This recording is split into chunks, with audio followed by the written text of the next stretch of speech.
할렐루야. 예, 주님 부활하셨고 지금도 살아계신 주님이십니다. 그래서 우리 지난 2주 동안 우리 고난주간 특별 새벽 기도를 통해서 함께 은혜 받으시고 함께 기도해주시고 또 섬겨주신 우리 모든 성도님들께 다시 감사를 드리고요. 부활의 기쁨을 가지고 인사하는 것은 정말 만날 때마다 우리가 해도 부족함이 없으리라고 생각합니다.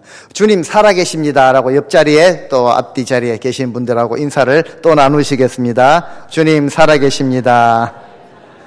살아계신 주님 우리와 함께하는 줄로 믿습니다.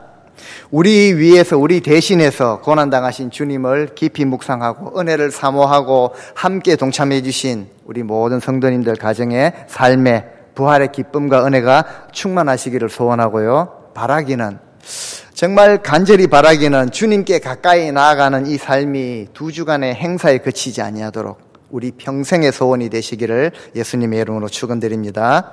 특별히 우리 주님께서 십자가를 지신 이것은요 정말 놀라운 일입니다. 하나님이셨는데 이 땅에 인간의 몸을 입고 오셔서 십자가를 지신 것, 이것은 하나님의 섭리요 우리를 구원하시기 위해서 창세전부터 계획하신 것이고, 이것은 하나님께서 저와 여러분 이 자리에 한 사람 한 사람을 사랑하신다는 분명한 증거가 되는 것입니다. 하나님의 분명하고도 구체적인 사랑의 증거로 독생자이신 예수 그리스도를 이 땅에 보내셔서 십자가를 지게 하신 것, 그리고 하나님의 크신 능력으로 죽은 자 가운데서 부활의 첫 열매로 살리신 것, 이것을 믿고 우리 주님 앞에 큰 감사와 영광을 오늘 이렇게 올려드리는 것입니다. 우리 시간에요 정말 우리가 박수를 1시간 2시간 친다고 해서 그 은혜를 갚겠습니까? 우리 뜨거운 박수로 하나님께 영광과 감사를 함께 올려드리시면 좋겠습니다. 우리 같이 한번 박수로.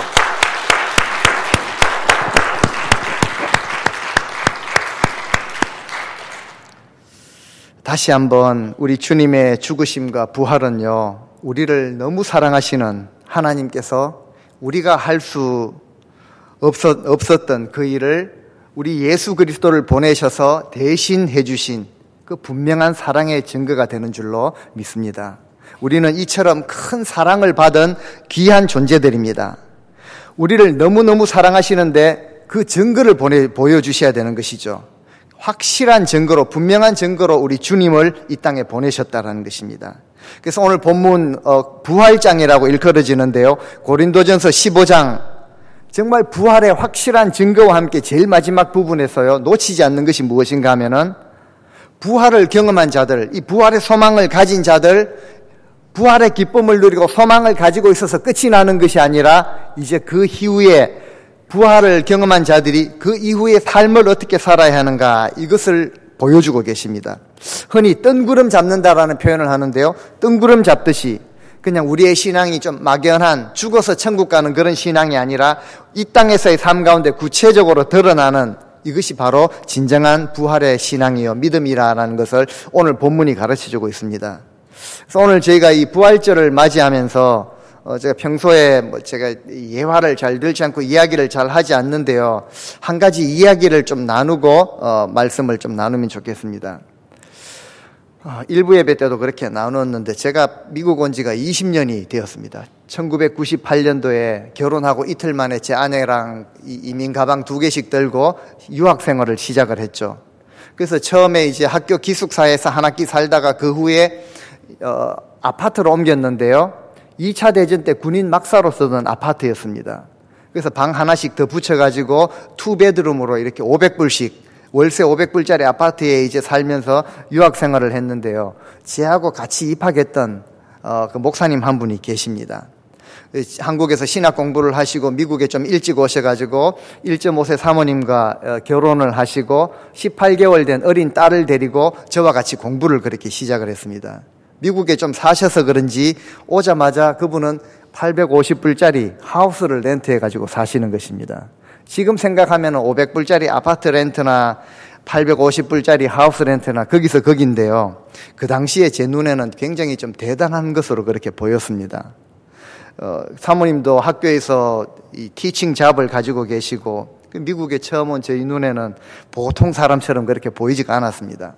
목사님 공부하시고 사모님 일하시고 그러니까요, 18개월 된 어린 딸을요 제 아내가 베이비시팅 하면서 한 달에 300불씩 받기를 시작. 한 달 지나고 TV 사고, 한 달 지나고 또 뭐 하나씩 사고, 그 목사님도 웃으시고 저희도 웃고 그렇게 친하게 그렇게 지냈습니다. 목사님이 공부를 마치고 총신대에서 교수 생활을 하시다가 지금 다시 동부로 오셨죠. 그 목사님 보면은 딱 부러운 것이 하나가 있는데요. 그분 참 섬세하시고 요리를 잘하셔요. 노래 잘하시고 피아노도 잘 치시고. 저희는 아파트에 사는데 그분은 하우스 렌트 해가지고 사시고. 이런 것은요 하나도 부럽지 않았습니다. 아니 사실 조금 부러웠습니다. 뭐가 제일 부러웠냐 하면 그분 집에 가면요 동부에서 그랜드 피아노를 가지고 오셨습니다. 함께 식사하고 또 함께 예배드리고 함께 찬양하고, 보통 때는 그냥 화병 하나만 올려놓아도 얼마나 멋있게 보이는지, 나는 언제 집에 그랜드 피아노 하나 가져보나, 이것이 제 소원이 되었던 거죠. 어제 오랜만에 그분하고 통화를 하고 부활절 인사를 드렸는데요. 우리 현 목사님도 안부를 잘 하시고 필라델피아에 계실 때 같이 이렇게 교제를 하셨던 분이라 안부를 전하시네요. 작년에 마침 어떤 분이 이 피아노, 그랜드 피아노를, 좋은 피아노를 파신다는 그 이야기를 제가 듣고 옛날 생각이 나고 또 제 마음 가운데 두었던 소원이라 텍스 리턴할 때 저희가 좀 많이 받는데요. 그것을 다 투자를 해가지고 마치 보화를 발견한 마음으로 피아노를 덜썩 사버렸습니다. 그 돈을 가지고 다. 피아노가 들어오던 날 저는 수건 가지고 열심히 피아노를 닦았습니다. 아내와 아이들을 다 불러놓고 훈계를 줬죠. 절대로 피아노 위에는 음료수나 음식을 올리는 것 아니다. 자나깨나 피아노 조심해야 돼. 둘째가 그러더라고요. 아빠는 우리보다 피아노가 더 소중해요. 그러길래 제가, 그래, 아빠는 너희보다 피아노가 더 소중하다. 물론 농담인 것을 아이들도 알고 있습니다. 근데 그러던 중에 이제 아이들이 잘해줄 때는 그런 말을 안 하는데요. 언젠가 한 번은 저한테 이런 말을 합니다. 아빠가 우리 사랑하지 않는 것 같아요. 이런 말을 합니다. 물론 아이들이 뭐 그 당시에 기분에 따라서 한번 내뱉은 말이겠지만요. 아빠인 저로서는 그 말을 듣는 것이 굉장히 힘들었습니다. 고민이 많이 되고, 제가 표현을 뭐 잘 못하는 사람이지 않습니까? 사랑하는데, 자녀들을 정말 사랑하는데 자녀들의 입에서 직접 그 말을 듣는 것이 정말 싫었습니다. 고민을 많이, 저 나름대로 고민을 좀 많이 하다가 내가 이 아이들을 사랑하는데 어떻게 하면은 얘들이 이걸 알 수 있도록 보여줄 수 있을까? 굉장히 심각하게 고민을 하다가 한 가지 결정을 내렸는데요. 사랑은 참 보여줘야 하는 것이다 라는, 어떻게 하면 이 사랑을 좀 보여줄 수 있을까? 그리고 보니까 아이가 쓰던 이 셀폰이요. 저는 항상 중고를 이 조그만한 걸 싸줘가지고요. 화면도 작고, 화면 그 유리가 좀 덜렁덜렁하고, 버튼도 잘 안 돼가지고 굉장히 불편하게 그냥 애가 쓰고 있더라고요. 그래서 셀폰을 하나 좀 좋은 걸 사줘야 되겠다라는 생각을 이렇게 가지게 되었습니다. 사랑을 보여주면 뭔가 이렇게 줘야 되더라고요. 셀폰이 비싼데 어디서 이 돈을 마련하지 고민하다가 한 가지 결정을 어떻게 내렸겠습니까? 혹시 아시는 분 계셔요? 제가 무슨 결정을 내는지 아셔요? 선교사님 가정에 자녀들이 아셔요. 처음 왔을 때 저희 집에 있었는데 나중에 보니까 없어가지고 그 돈으로 목사님 그 언니 셀폰 사줬지요라고 우리 선교사님 가정에 자녀들이 알고 있는데요. 피아노를 팔아야 되겠다 이런 생각이 들었습니다. 그래서 피아노를 팔아가지고 셀폰 가게에 가서 제일 좋은 걸로, 제일 비싼 걸로, 제일 큰 걸로 그렇게 덥석 사주었습니다. 문제는 애가 이제 아빠가 그렇게 사랑을 표현하고 좋은 거 사줬다고 말을 잘 듣느냐? 그렇지는 않더라고요. 늘 순종하느냐? 항상 그렇지는 않았습니다. 그때 제가 쓴 방법이 뭔가 하면요. 그 누구 줬다가는 욕 얻어먹을 수밖에 없는 그런 셀폰을 버리지 않고 서랍에 두었는데요. 그것을 슬그머니 꺼내서 애 앞에서 이런 이야기를 합니다. 이건 너 예전에 쓰던 셀폰이네? 지금 보니까 이 화면도 작고 유리도 덜렁덜렁거리고 참 이거 버튼도 안 된다 그랬지. 이거 어떡하지? 그럼 애가 이거 보고 있다가 야, 너 지금은 참 좋은 거 쓰고 있네. 이런 말 하니까 애가 조금 깨닫는지 읍스 좀 깨닫는 것 같습니다. 제가 왜 이런 이야기를 하는가 하면요. 사랑하는 자녀들을 위해서 참 젖다나 희생을 하고 좋은 것을 해준다고 해도 사실은 큰 돈이기 때문에 아까운 마음이 좀 들었습니다. 근데 우리 하나님께서 우리 인생들을 정말 사랑하시는데 사랑하시는 그 방법을 어떻게 표현할까? 하나님이 표현하신 방법이 바로 그 하나밖에 없는 독생자 아들을 그 물건도 아니죠. 돈도 아니죠. 그 사랑하시는 아들을 우리를 위해서 보내주셨다라는 것입니다. 그 사순절 고난 기간을 지나는 동안 우리가 주님의 고난만 묵상한 것은 아니죠.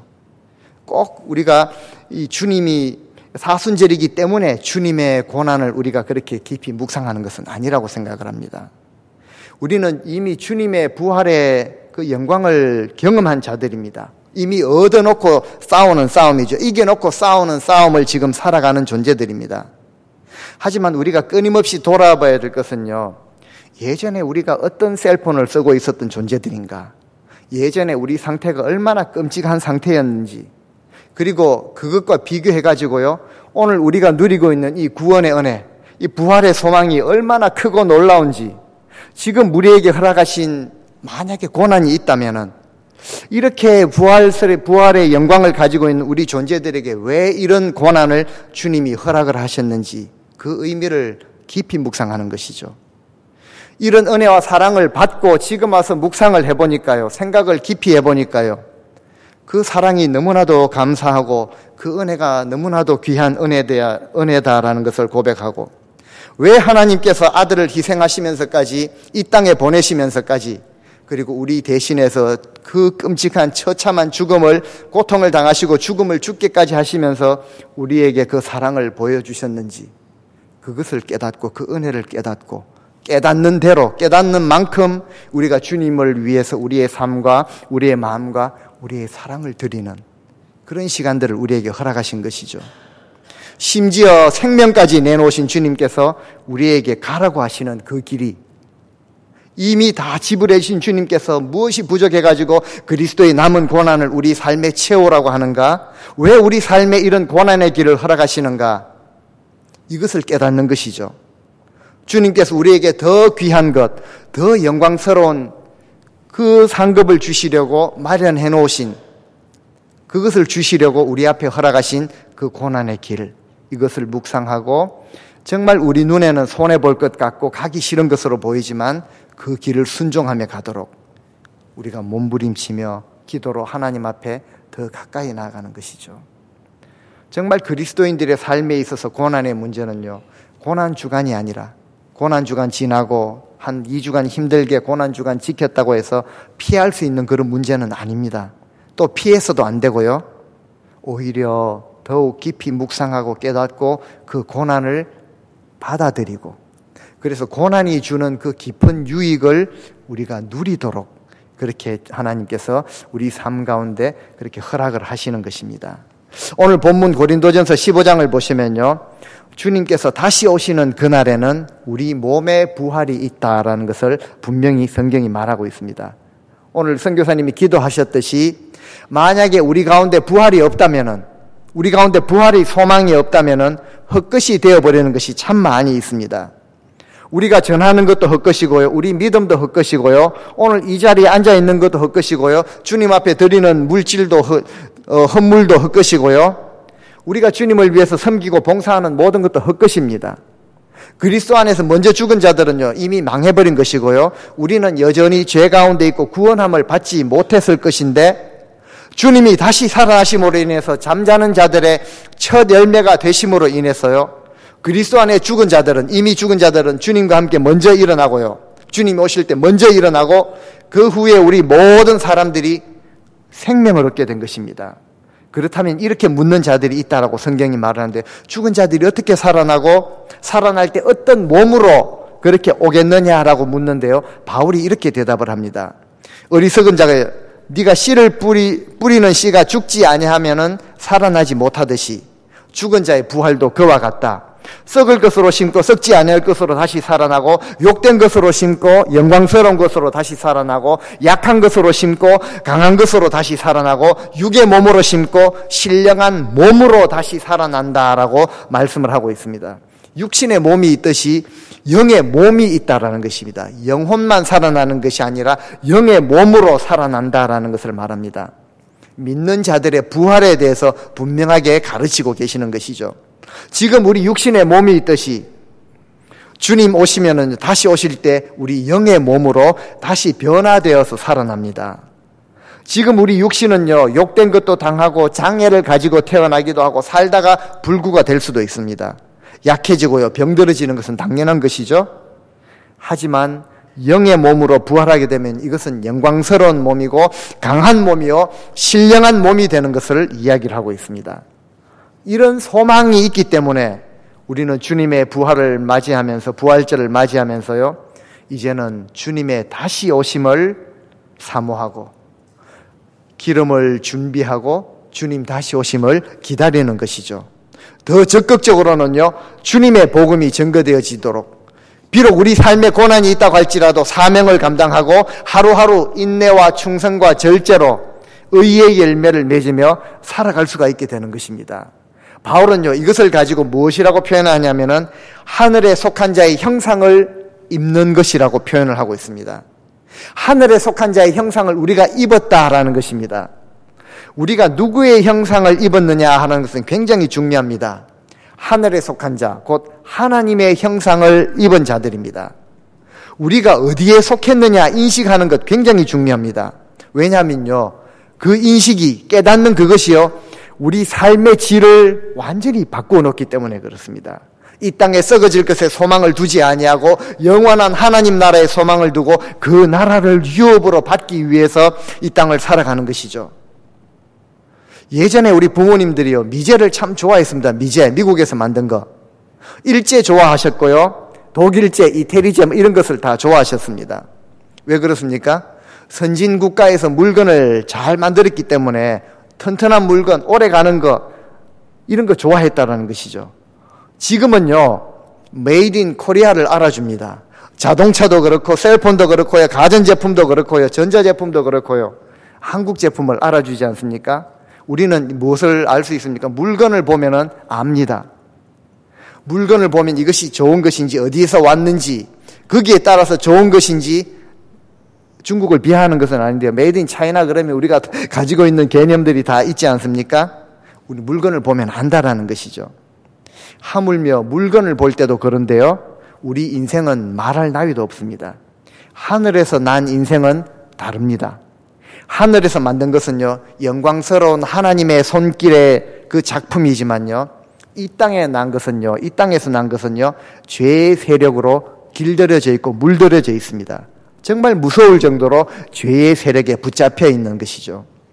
우리는 비록 죄의 몸을 가지고 이 땅에 태어났지만 예수 그리스도를 믿고 하나님의 자녀 삼아주심으로 인해서 하늘에서 난 자, 하늘에 속한 자로 다 거듭난 인생들인 것을 참 주님 앞에 감사드릴 수 있기를 바랍니다.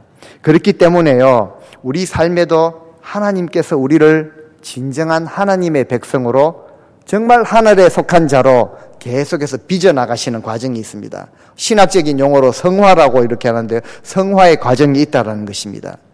이 땅에서도 계속 변화가 일어난다라는 것이죠. 천국은 죽어서 죽는 순간에 어디서 들어가는 그 나라가 천국이 아니라 이 땅에서도 경험하고 하루하루 변화되고 성숙해 나가고 자라나감으로써 경험하는 것이 천국입니다. 주님이 이것을 말하셨도 이미 천국이 임하였다라고 말씀하셨습니다. 그리고 누구든지 그리스도 안에 있으면은 새로운 피조물이다. 예전 것은 지나갔으니 보라, 새 것이 되었도다. 이것은 매일매일 주님의 말씀을 새기고 주님 앞에 나오고 우리 마음으로 주님 앞에 드릴 때마다 우리는 새 것이 된다라는 이 진리를 우리 가운데 말씀해 주고 계시는 것이죠. 오늘 본문에서요, 바울은 죽은 자의 부활에 대해서 설명을 쭉 한 후에 이제 본문 50절에 보면은요, 매우 단호하게 딱 이렇게 말합니다. 형제들아, 이것을 말하는데 혈과 육은, 이거 우리 몸이죠. 혈과 육은 하나님 나라를 이어받을 수 없고 또한 썩는 것은 썩지 아니하는 것을 유업으로 받지 못하느니라 라고 분명하게 말을 합니다. 어떤 의미인가 하면요, 지금의 육체를 가지고 하나님 나라를 누릴 수 없다. 그래서 우리 삶에 변화되는 것이 필수적이다라는 것을 말합니다. 오늘 성경 전체를 통해서 변화라는 단어를 굉장히 많이 쓰고 있는데요, 51절에도 보시면은 보라, 우리에게 비밀을 말씀해 주시는데 우리가 다 잠잘 것이 아니다. 마지막 나팔, 언제입니까? 주님이 오시는 그날 마지막 나팔이 울리는데요, 그 순식간에 우리가 다 호련히 어떻게 된다고요? 변화가 되리라라고 약속을 해 주십니다. 주님이 오시는 그 나팔 소리가 이제 울리게 되면요, 죽은 자들이 순식간에 변화가 되고 우리 살아있는 자들도 순식간에 다 변화가 된다라는 것입니다. 죽었던 자들은요, 썩지 아니할 몸으로 다시 살아나고, 살아있는 성도들은 지금과는 완전히 다른 몸으로 순식간에 변화가 된다. 쉽게 말하면요, 병이나 장애나 아픔이나 고통이나 죽음이 없는 신령한 몸으로 변화되어서 천국에서 영원한 유업을 받아서 누리며 살아갈 수 있는 존재가 된다라는 것을 오늘 성경이 우리에게 약속을 해주고 계십니다. 이런 상태를 53절, 54절에서는요, 바울이 계속 설명을 하는데, 썩을 것이 반드시 썩지 아니할 것을 입겠고 죽을 것이 죽지 아니함을 입는다. 바로 우리 몸이죠. 썩을 것, 죽을 것이 썩지 아니할 것을 입고 죽지 아니함을 입을 것으로 그렇게 변화가 된다라는 놀라운 진리를 말해주고 있습니다. 그때는요, 사망이 삼킴을 당하고 사망이 완전히 정복을 당합니다. 그래서 부활한 성도들은요, 사망을 정복한 것에 대해서 승리의 노래를 부릅니다. 그 승리의 노래가 무엇인가 하면 55절에 나와 있는데요, 이런 노래를 우리가 부르게 된다는 것이죠. 주님 오시는 그날에 사망을 완전히, 질병을 완전히, 아픔과 고통을 완전히 정복하실 것이기 때문에 우리가 이런 승리의 노래, 승전가를 크게 우리 주님 앞에서 외칠 것이다. 55절 같이 한번 읽어보겠습니다. 사망아, 너의 승리가 어디 있느냐? 사망아, 네가 쏘는 것이 어디 있느냐? 우리가 이렇게 선포할 것이다 라는 것이죠. 더 이상 너의 위협이나 죽음 다 두려워하지 않습니까? 질병 다 염려하고 있지 않습니까? 더 이상 무서워하지 않고 겁내지 않습니다. 죄와 사망으로부터 영원한 자유를 누린 자들이 주님 앞에 드리는 승리의 노래가 바로 이것이죠. 사망아, 더 이상 너는 힘을 하나도 발휘할 수가 없다. 사망의 능력이 어디서 나왔습니까? 56절에 보니까요, 사망이 쏘는 것은 죄요, 죄의 권능은 율법이라. 율법을 다 지키지 못함으로써 우리 가운데 죄가 들어왔어요. 이 죄가 바로 사망을 불러온 것이죠. 죄로 인해서 사망이 권세를 가지게 되었는데요, 이제는 주님께서 죄에 대해서 죽으시고 부활하심으로 말미암아 사망이 다 쫓겨나고 더 이상 아무런 능력도 가지지 못하게 되었다라는 것을 말하고 있습니다. 그리고 마지막 58절에 보시면요, 이제는 이런 부활을 보장을 받고 사는 그리스도인들, 놀라운 은혜와 사랑을 입은 자들이 이제는 어떻게 살아야 되는가? 57절까지 해서 끝이 나는 것이 아니라 성경은 우리에게 58절을 허락하고 계십니다.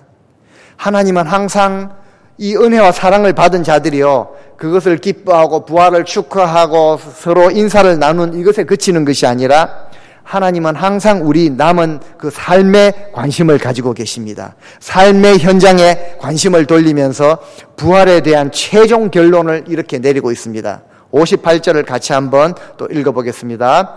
그러므로 내 사랑하는 형제들아,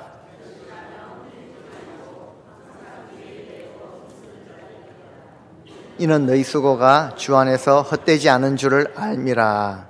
아멘. 사랑하는 자녀들이죠. 바울은 사랑하는 형제들이라 라고 고백을 했는데요, 하나님께서는요, 그러므로 내 사랑하는 자녀들아, 내 사랑하는 아들아, 내 사랑하는 딸아, 이 부활의 소망, 부활의 믿음을 가지고 있다면은 두 가지를 부탁을 하십니다. 견실하고 흔들리지 말라라고 부탁을 하십니다. 부활을 보장받고 살아가는 우리 그리스도인들이 이런저런 상황에, 시대의 흐름에, 유혹에 흔들리고 왔다 갔다 하기 때문에요, 견실하고 흔들리지 말아라 라고 첫 번째로 권면하시고, 두 번째는요, 주의 일에 항상 더욱 힘쓰는 자들이 되라 라고 말씀을 하고 계시죠. 먹고 사는 것, 이 땅에서 우리 장래에만 관심을 가진 자들은요, 부활을 믿지 않는 자들입니다. 부활의 소망이 없는 자들이죠. 이런 사람들을 가지고 이 성경에서 32절에 보면요, 15장 32절에 이런 말을 하는데요, 내일 죽을 터이니 지금 먹고 마시자, 이런 태도로 인생을 살아가게 되어 있다라고 말씀을 하고 있습니다. 왜 부활이 중요합니까? 오늘 부활주일을 맞이하면서요, 왜 주님의 부활이 그렇게 중요합니까? 우리에게 부활의 신앙이 없다면은 우리 삶이 어떻게 될 것 같습니까? 죄송한 표현이긴 한데요. 교회 안에 100분이 계시는데 100분 다 이렇게 믿음의 사람이라고는 생각을 하지 않습니다. 우리 가운데 혹시라도 한두 분이라도 내가 부활의 신앙이 없다면은 우리 삶이 어떻게 될 것 같습니까? 우리 삶은요, 당연하게요, 현실적이 됩니다. 그리고 금전적이 된다라는 거죠. 믿음이 있다라고 말은 하는데요, 영원한 내일이 없는 그런 삶을 살아가는 것이죠. 오늘 잘 먹고 오늘 잘 지내면 된다라는 생각으로 살아간다라는 것이죠. 32절 그것을 말하고 있지 않습니까? 내일 죽을 터이니 부활에 대해서 언급을 하지 않고 있습니다. 천국에 대해서 소망이 없다는 것이죠. 오늘 우리가 먹을 것 먹고 마실 것 마시고 행할 것 행하고 그렇게 살아간다. 지극히 현실적이 됩니다. 내일도 없고 미래도 없고 영원한 소망도 없기 때문에 오늘만 사는 자들이 될 수밖에 없다라는 거죠. 부활의 신앙이 없다면 오늘을 아무리 잘 살고 잘 누려도 그 인생은요, 정말 허무한 인생이 되고 불쌍한 인생이 될 수밖에 없는 것이죠. 바울은 오늘 말씀을 통해서 정말 우리가 이 체험적인 부활의 신앙을 가지고 주의 일에 항상 더욱 힘쓰는 자들이 되라 라고 권면을 하고 계십니다. 주님의 마음이죠. 정말 이런 신앙을 가지고 있다면은 이제 주님의 나라를 준비하며 주님의 일이 무엇이겠습니까? 주님의 나라가 이루어지는 것이 주님의 일이죠. 주님 나라가 이루어지는 곳에 우리의 삶을 드리며 그 일을 힘쓰며 살아가도록 주님이 그렇게 우리에게 원하고 계신다라는 것입니다. 그런데 우리가 이렇게 살아야 되는 이유가 있습니다. 그 이유는 정말 간단한데요. 우리가 이 땅을 살면서 믿음의 사람들이 부활의 소망을 가지고요, 주의 일에 힘쓰면서 살아야 될 이유가 한 가지가 있는데 간단한 이유가 있습니다. 그 이유가 무엇인가 하면은요, 오늘 부활주일 아닙니까? 우리는 그리스도 안에서 부활할 자들이기 때문에 그렇고요, 부활하신 예수 그리스도를 다시 만날 것이기 때문에 그렇습니다. 우리 주님 앞에 다시 서야 되는 존재이기 때문에 그렇다라는 것이죠. 이렇게 살아갈 때요, 우리가 이 땅에서 주님을 위해서 드리는 수고가 결코 헛되지 않다라고 주님이 말씀하십니다. 주님 앞에서 그대로 다 드러날 것이기 때문에 우리는 이 땅을 살면서 주의 일에 힘쓰는 그런 부활의 신앙으로 살아가야 된다는 거죠. 우리에게는요, 부활이 있습니다. 산 소망이 있습니다. 우리는 부활이 있기 때문에, 산 소망이 있기 때문에, 그리고 주님 앞에 섰을 때 받을 상급이 있기 때문에 주의 일을 하더라도요, 흔들리지 않는 것이죠. 그리고 더욱 항상 주의 일에 힘쓰는 자들이 될 수가 있는 것입니다. 중요한 것은요, 우리 수고가 주 안에서 결코 헛되지 않다라는 약속을 주셨습니다.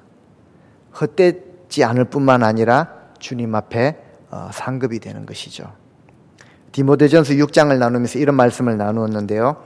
기약이 이르면 하나님께서 그의 나타나심을 보이시리니 우리 주 예수 그리스도께서 나타나실 때까지 흠도 없고 책망받을 것이 없도록 이 명령을 지키라. 주의 일에 대해서 말씀을 하셨죠. 주님의 일에 더욱 힘쓰는 자들이 되라라고 디모데에게, 사랑하는 아들 디모데에게도 그렇게 권면을 하십니다. 이 말씀을 맺으면서 제가 간절히 바라기는요, 오늘 이 자리에 우리 모든 성도님들 한 분 한 분이 정말 부활의 주님을 오늘 또 다시 만나시고 우리가 주님 나라에 이르는 그 분명한 그 기약, 약속이죠. 분명한 그날, 주님 나라에 이르는 그날까지 견고하시고 흔들리지 않으시고 항상 주님의 일에 힘쓰시면서 승리하시는 우리 모든 사랑하는 삼일교회 모든 성도님들 되실 수 있기를 주님의 이름으로 축원드립니다. 우리 함께 기도하시겠습니다. 우리 신앙이, 우리 믿음이 정말 깨닫고 누리고 정말 축하하고 기뻐하는 것에서 멈추는 그런 신앙이 되어서는 안 된다라는 것을 오늘 마지막 절을 통해서 말씀을 하시고 계십니다. 견고하고 견실하고 참 견실하게 흔들리지 아니하고 주의 일에 더욱 힘쓰는 자들이 되라. 왜냐하면은 기약이 이를 때 우리가 주님 앞에 다 서야 되고 주님 앞에 받을 상급이 있기 때문에 그렇다는 것이죠. 주님, 이렇게 살아가기를 원합니다. 오늘 정말 귀한 말씀, 부활장을 맺으면서 결론과 같은 말씀을 주셨는데요. 결국은 죽어서 우리는 천국 가니까 부활을 누리니까 이것이 아니라 이 땅의 삶에 하나님 많은 관심을 가지고 계십니다. 그렇게 살아갈 때요, 주님의 나라가 이루어지기 때문에 그렇죠. 주님 기뻐하시는 삶입니다. 그렇게 살아갈 수 있도록 도와주옵소서. 이 시간에 함께 결단의 기도를 드리겠습니다. 주님